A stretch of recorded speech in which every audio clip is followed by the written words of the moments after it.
Emakiyo jamaa wadu nedi. Emakiyo jamaa wadu nedi.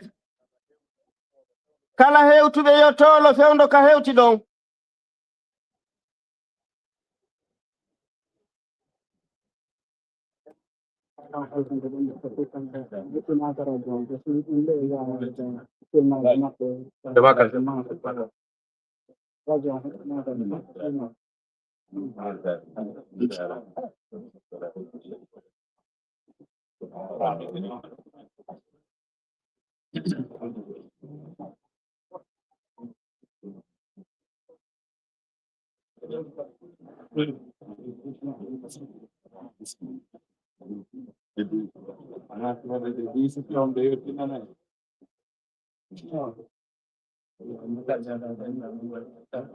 اللهم صل على سيدنا محمد وسلم. اللهم صل على سيدنا محمد النبي الأمي وعلى آله وصحبه وسلم. أماكي الحمد لله رب العالمين. الحمد لله رب العالمين. إن يتي الله إن يتني موبمدن بن الله الله تونو الرواني سيني دن هاكا كورن دن دو الله نوني زيارة وفتي جام تريد ان الله وعلى تكديو الله تونين الله ودري الله توني ان دو نودي توانو برواني بتواكا هيكا انتوريك الله يو الله يرمي بيافوب اماكي اياميرور موبي بروجي بين وندو دي سيخو بزاوية بين خليفة من فوتا جالون بابا ين الفا عبد القادر جونفو ونيكو غوري فوتا جالودي وينيين يو ين سيندو خليفة فوتا جالون يوتو دين كانو كوري بانسان جورو ندرين ebe ngure alhaji abubakar zaidi tijani jonni ten haqqe en dandan juro den waliyu allah belibe doben be maaki ko dum woni lawol ko fuuta jalo seni do kon be maaki ko seni do kon fow jongi ko nakiri ha ka heddi hen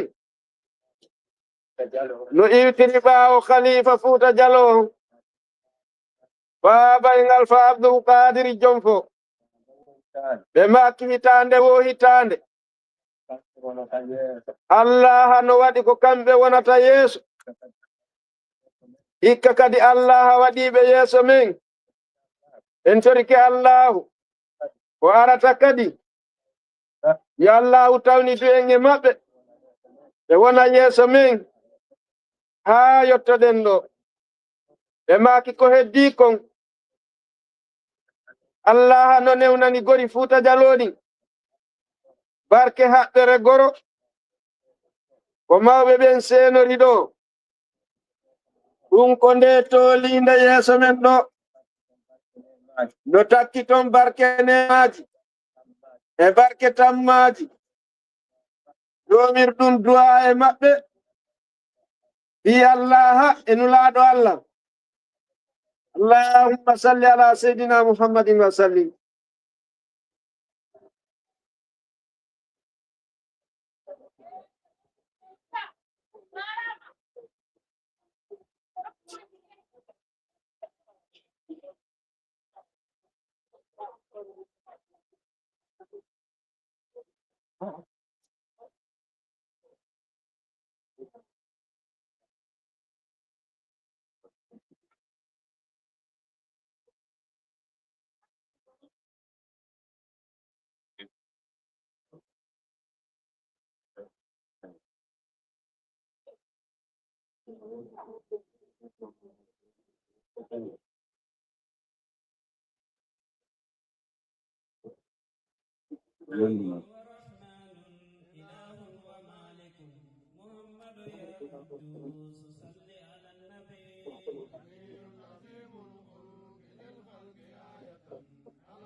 ما كيتي الله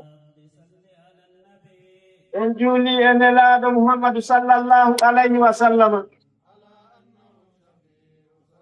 e maaki docteur Alhaji Ahmadu Tidiani woni e maakude e maaki e dow yamirore sayfuɓe ɓen e ɓeyngure Cheikh Alhaji Aboubacar Zeydi Diallo e khalifaɓe hadara on ɗo e mawɓe saare Bansan e mawɓe saare Gandi fof e maaki délégation makanama bisimilla en fuɗɗori sayfuɓe ɓen jonfo e sayfuɓe ɓen buruji e alnamiɓe ɓen e hooreɓe duɗe ɓen e hedditiɓe ɓen fof e arika maɓɓe e iwika maɓɓe ɓe arika maɓɓe ɓe maaki si délégation Fouta Diallo ari fowtinayi wi'ugol ɓe hewti wona fii no ɓe heewiri tun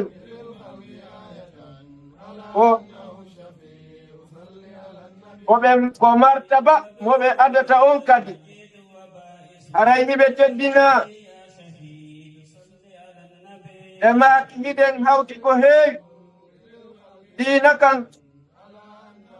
e enɗan e tariiga on e maaki ɗum ɗon fof hiɗen hawti e maaki ko ɗum waɗi mawɓe ɓen sincuno ɗo o relation hakkundeji ɗin ɓe maaki fof ko gootum ɓe maaki ko bisimillah Cheikh Alhaji Abdoul Qadir Jonfo ɓe maaki ɓe woni exemple ɓe maaki ala ziyara mo ɓe tultata ɗo ɓe maaki hay si tawi ɓanndu ndun jaɓaani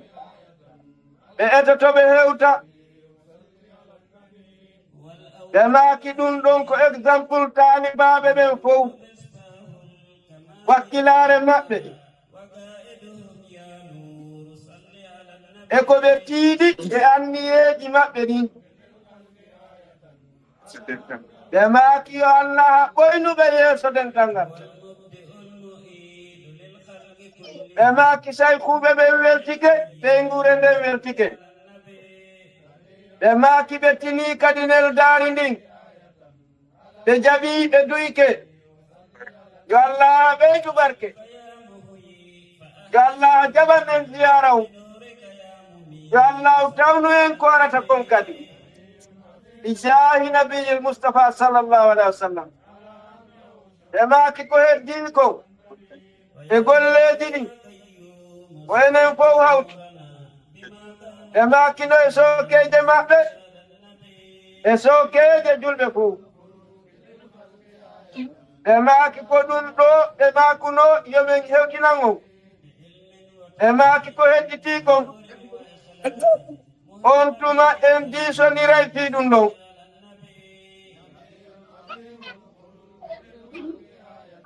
ɓe maaki sayfuɓe ɓe jonni teddungal no woowiri noon ngaari ndin ɗi Fouta Diallo e maaki ko teddungal men enen fof e maaki yo Allah tawni en ziyara o yo Allah wawnu en yo Allah jaɓan en kadi bijahi nabiyil Mustafa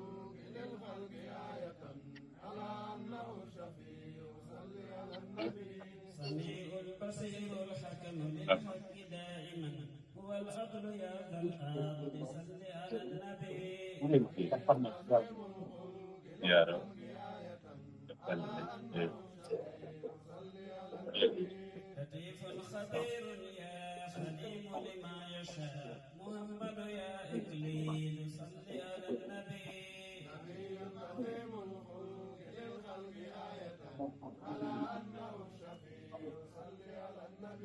نبي عظيم الخلق للخلق آية على أنه الشفيع صل على النبي عظيم الخلق للخلق آية على أنه الشفيع صل على النبي علي كبير يا حفيظ بخلقه محمد يا مجيد صل على النبي اللهم صل على سيدنا محمد وسلم سيخو شمعك إنسان مني دنتان الفو غفور شكور يا ما كي بأردني هن haram goyen Alhaji Alpha Abdul Qadir Jonfo ɓe maaki siɓe rewi e maɓɓe haray ɓe salmini fof ɓe maaki ko jantaɗo ko gila e Ceerno Ibrahima Jaare e docteur Alhaji Ahmadou Tidjani Diallo ɓe maaki ɗum ɗo yoni ɓe ɓaaki ɓe ɓeydey tum weltande jama Fuuta Jalo e lagine on fof e bange seena maɓɓe ziyara o e seenaji ɗiɓe seeni ɗin fof ɓaawo ɗo ɓe maaki ɗum commande giggol e timmingol ahadi ɓe maaki ɗum ɗon non no tawa e wonugol jikku julɗo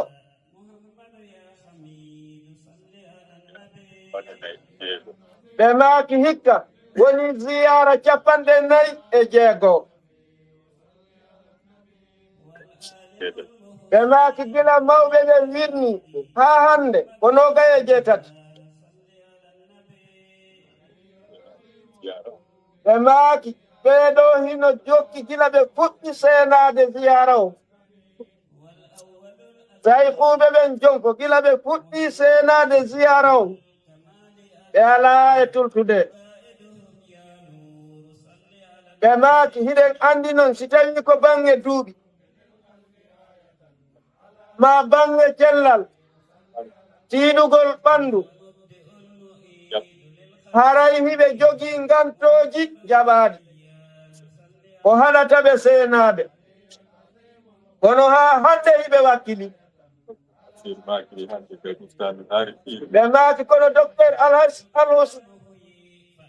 Al-Huseyni maakiri ko bustanul arifin ɓe maaki si en ndaariɓe kamɓe haray enen fof en yawoto ko wakkiliɗen ko en yawoto ɗum ɗon ɓe maaki hay gooto ɓe yiɗa nande wi'ugol non nawni mi waalino mi ronki arde ma mi waɗi ni mi waɗi ni ɓeeɗo ni fof ɓe waɗiri ɗo ɓe seedi hay hikka on woɓɓe makono mi landaɓe siɓe waawa e seenaade mimi ala mi landataako ɓe meɗen anndi fonno maɓɓe ko heewi meɗen anndi fonno maɓɓe ko hewti ɗon pellital maɓɓe ɓe maaki hikka ko jooɗiten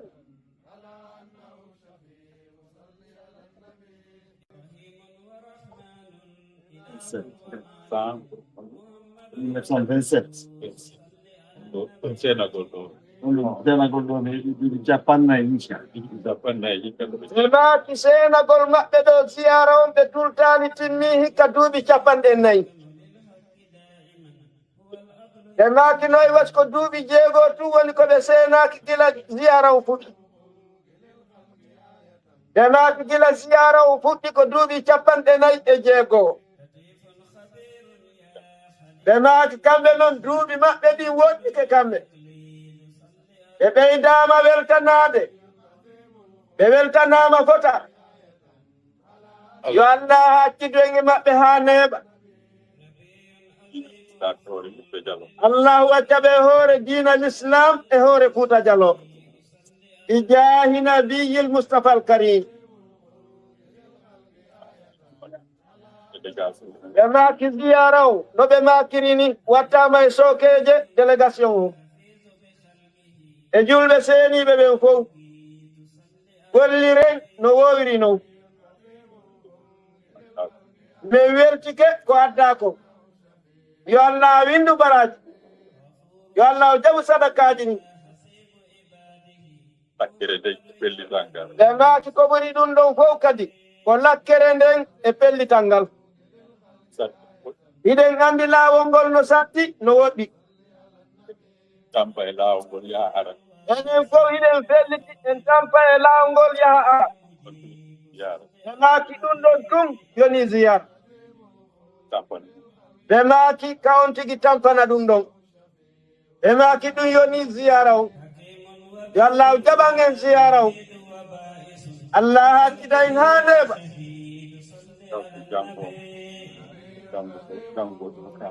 ɓe maaki si hande on yewti janngo en fuɗɗoto janngugol kaamil on gila wattuji 9 e feccere haa wattuji 10 ara en fuɗɗike wakkilo ɗen fuɗɗoɗen inchallahu e waktuji 10 janngen kaamil on laabi 3 no wowiri non si en juuloyi fanaw janngen laawol si woni jemmaw janngen laabi 3 kadi on tuma noon wonen ɗon ka juulirde annduɓe ɓen ɓeydanayi ɗoɗen jaaren haa bimbi inchallahu yo Allah newnan en ɗum ɗo fof Allah jaɓana en dewere e du'a uji ɗin fof ɓe maaki on jaarama fota on weltannama yo Allah windu baraji yo Allah jaɓu ziyaraji ɗin yo Allah huntan en haajuji ɗin yo Allah firtu arsikeji ɗin yo Allah reenu ayna ɓeygu reeji ɗin o waɗa barke zurriyaji ɗin o waɗa ɓe ɓura en enen fof Allahu yurno yaafo ardiɓe ɓen e ardiɓe julɓe fof bi jaahi nabiyil Mustafa al Karim Allahumma salli ala sayyidina Muhammadin wa sallim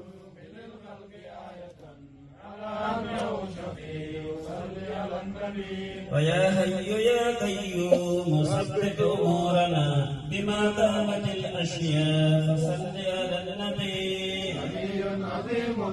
ما كرم ما تيلن تنجني بالدار مقدمك وصفة ونلا لهم نوهب محمد يا زوجود بنداري هم تبر بنداري صحابي بما كان صحابي بهم تلو يورتي بكابوني جاجو ليرو صحابي مات يا رسول الله وهم كوني كيات أبرنهم هبت كوني كون دوندو نلادو مات لأن السماوات والأرض كلها تدين على الله جماعة وانت ليلة جيد سجاونام توكسين راما يندي ونابا بندرغول كمولي بجيري بسبيني توكيرون وني سبويني بما كسوياما يوانا وندون وهجتا دون كنتم صحابة يمات وما يسوها يا رسول الله كتابي دون الله يجتا دون awa ko on to woodi ka Allah hejata حفيظ بخلقه محمد e يا maati ɗiɗɗal bil muminu النبي almuhibbu e maati koye ɓernde jiɗo gonɗinɗo غفور o شكور ɗon woni ka Allah wona o heƴa محمد يا tawano كريم lutti filasi boyi النبي ko woniraka e ma kiiɗen andinon ɓernde si feerama الواسع o yiyete nder ɗon محمد يا o ƴiikal gokkal ni على النبي e ɗaɗoy gokkoy ni kono noon ko ɗon woodi ka Allah wona o heƴa ودود يا مجيد tawa pilasi buyno lutti mo woniraka صل على ɓe maaki nder ɓernde e nulaaɗo maakino yaadi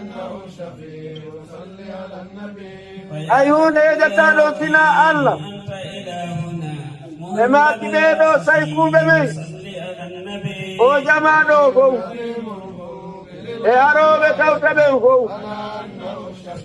ko ka fondo maɓɓe ɗo weeri قوي متين يا ولي لزدت kamɓe yiɓe konti wonde jama o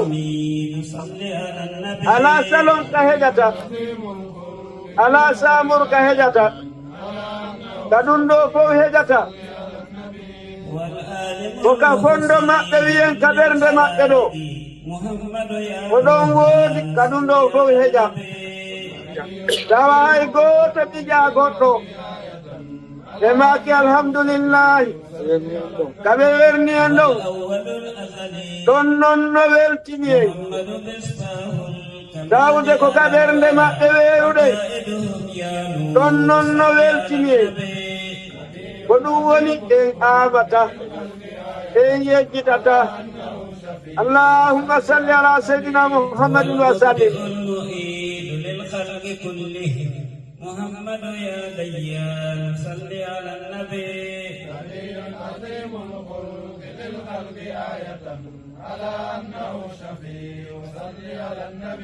سألتك يا محيي فأحيي قلوبنا بنورك يا مميت صل على النبي saykuɓe men ɓe maakine min maakuuji saykuɓe ɓen ɓe maaki en weltike ko bisimilla maɓɓe ɓe maaki en jetti Fuuta Jallo fof e lagine fof e hadara saykuɓen fof e wi bisimilla ka ɓernde men ɗo bisimilla maɓɓe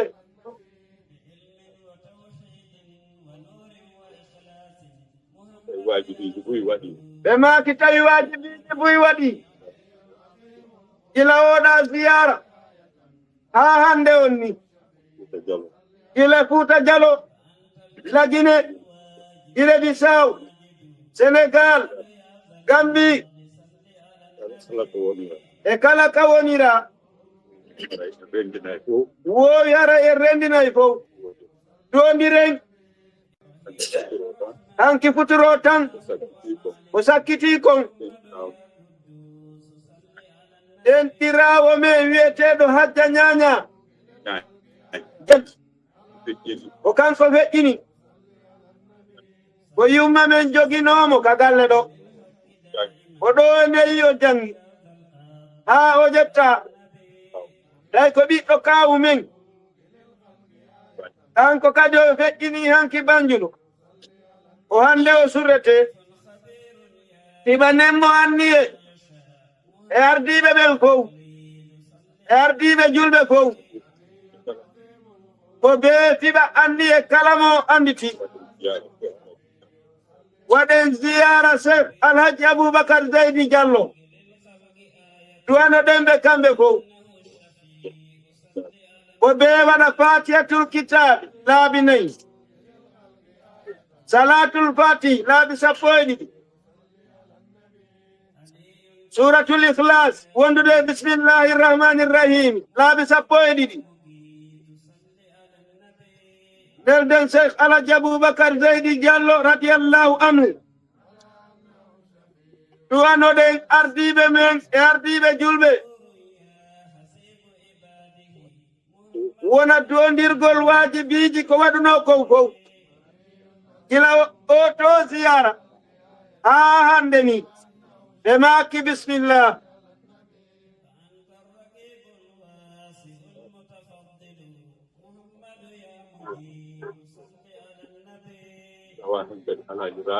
no tawa en kadi alhaji rasim e woɓɓe goo kadi e mumpitike sonnajo makko goono ɗo e ɓeygure makko meɓen muñinoɓe ɓe maaki bisimillahi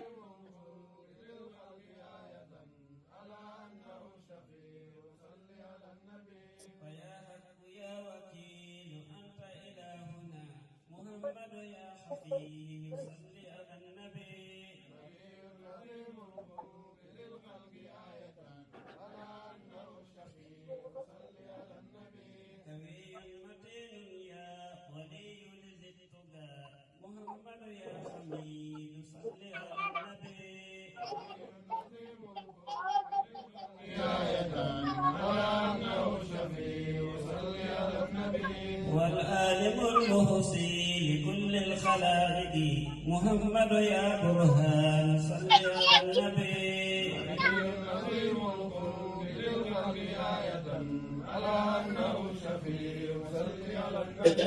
والأول الأزلي محمد ما kidua watama soke de delegation kuda jalo soke sai kupen mamo be yamiri fu baki bismillah هو المبدئ baki sai kube buruji be etoram محمد يا ديان صل على النبي el nami be mem te kureya be baki bismillah سألتك يا محيي فأحيي قلوبنا بنورك يا مميت صل على النبي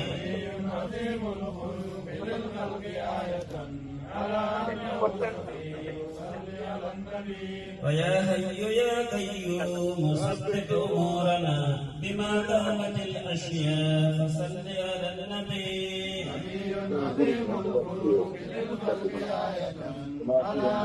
Bema siyondo Allahumma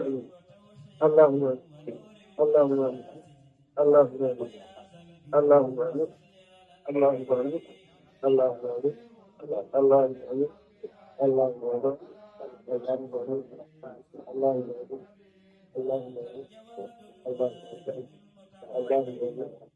Allahumma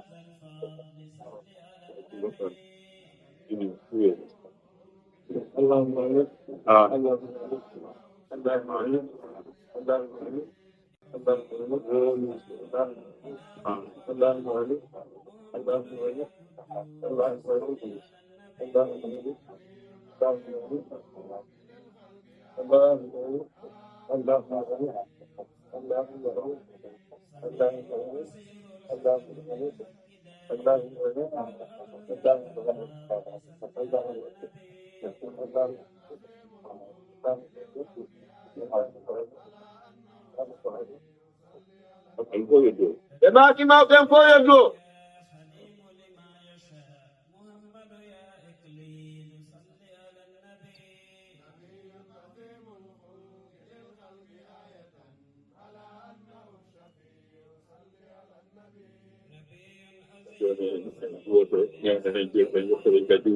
Bema ki joni en doto newnunen julɓe ɓen yettoɗen ka julirde jokken futuro on e wasifa on fatiha e salatul fatihi ayatal kursiyu falagi e nas bo be fiɓanni e makko toroɗen yo Allah wontagen haajuji ɗin bismillahi